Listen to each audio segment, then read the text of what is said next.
అయిపోయిందా? అన్నం అయిపోయింది. ఓకే, మనం ఇప్పుడు బిర్యానీకి రెడీ చేసుకుందామా? సో ఇప్పుడు మనం బిర్యానీకి పెట్టేసుకుందాం. ఆన్ చేసుకుందాం.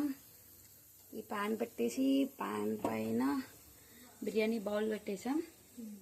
ఒక రైస్ వేసేస్తున్నారు. లేయర్గా వేసుకుందాం. సో ఇలా ఒక లేయర్ ఆఫ్ రైస్ వేసుకున్నాము. ఇప్పుడు మటన్ ఇందాక మనం కుక్కర్లో కుక్ చేసుకున్నాం కదా, అంతా మ్యారినేట్ చేసి సో దాన్ని వేసేసుకుందాం.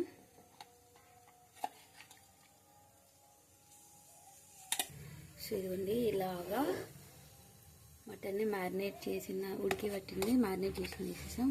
సో దానిపైన ఇంకా మిగిలిన లేయర్ ఆఫ్ రైస్ తీసుకుంటాం. సో అయిపోయింది. సో 2 లేయర్స్ ఆఫ్ రైస్, మధ్యలో మటన్ వేసేసుకున్నాం. ఇంకా మీరు పైన కావాలంటే క్యాష్యూ, ఫుడ్ కలర్, ఇంకా సాఫ్రాన్ మిక్స్ చేసుకొని కూడా వేసుకోవచ్చు. బట్ నేనైతే స్కిప్ చేస్తున్నాను. కొత్తిమీర, పుదీనా, ఆనియన్స్ కావాలనుకున్న వాళ్ళు ఫ్రైడ్ ఆనియన్స్ కావాలనుకో చేయండి. నేనైతే ఇక్కడ స్కిప్ చేస్తున్నాను. సో ఇలా మూత పెట్టేశాను. నా దగ్గర పెద్ద ప్లేట్ లేదు, సో ఈ డిష్ అని నేను యూజ్ చేశాను.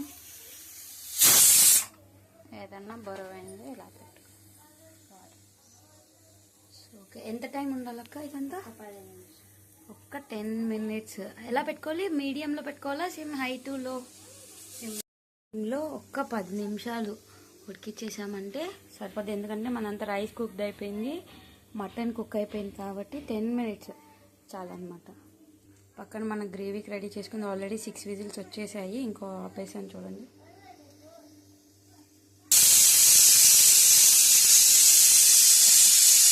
మన ఇప్పుడు బిర్యానీ దమ్ అయిపోయింది. సో ఎలా వచ్చిందో చూద్దాము.